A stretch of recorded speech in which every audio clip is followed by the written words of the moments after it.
What's up? Welcome back to Nowstalgia. Dave here with a review of Danny Brown and JPEGMAFIA's collab album, Scaring the Hose. This actually came out 2 weeks ago. I want to circle back on it because I'm a big fan of both JPEG and Danny, and I think this is a really significant rap release, right? JPEG Mafia is one of the most exciting, eclectic, independent, underground, alternative hip hop figures we have right now, and Danny Brown is Peggy's forefather in that regard. They're kind of a match made in heaven in terms of collaboration, in terms of something that just makes sense.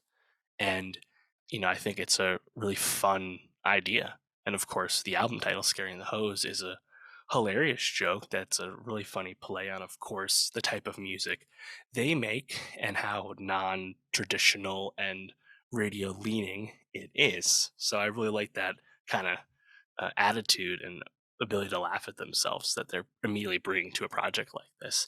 And I gotta say, Scaring the Hose, 14 songs, 36 minutes, it's pretty good. Peggy produced the entire thing, which I think just really speaks to, once again, what makes him such an exciting talent in hip hop. The fact that he is a awesome rapper who also sings, and he sings a bit on this album, and he can produce, and not just like he produces, but like he's like a good producer. There's layered production all over this, cool samples. Again, kind of in that Danny Brown mold. Of course, Danny Brown famous for spending $70,000 on samples for Atrocity Exhibition, several years ago at this point. Peggy, though, is really one of those do it all figures in hip hop. And if there's one critique I would have with his production on this, I think sometimes the audio mix, is a little off to me because it's like such like cool production. There's just a lot going on with a lot of these beats.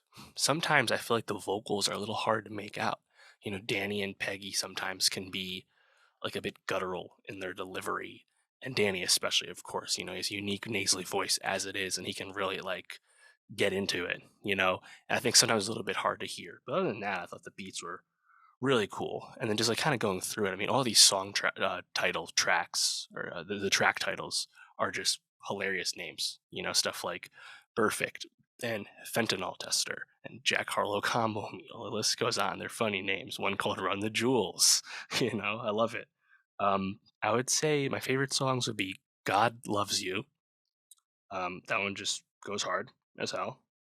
Orange Juice Jones is cool because I think Peggy sounds great singing on that. Again, he's a bit of a multi-talented guy.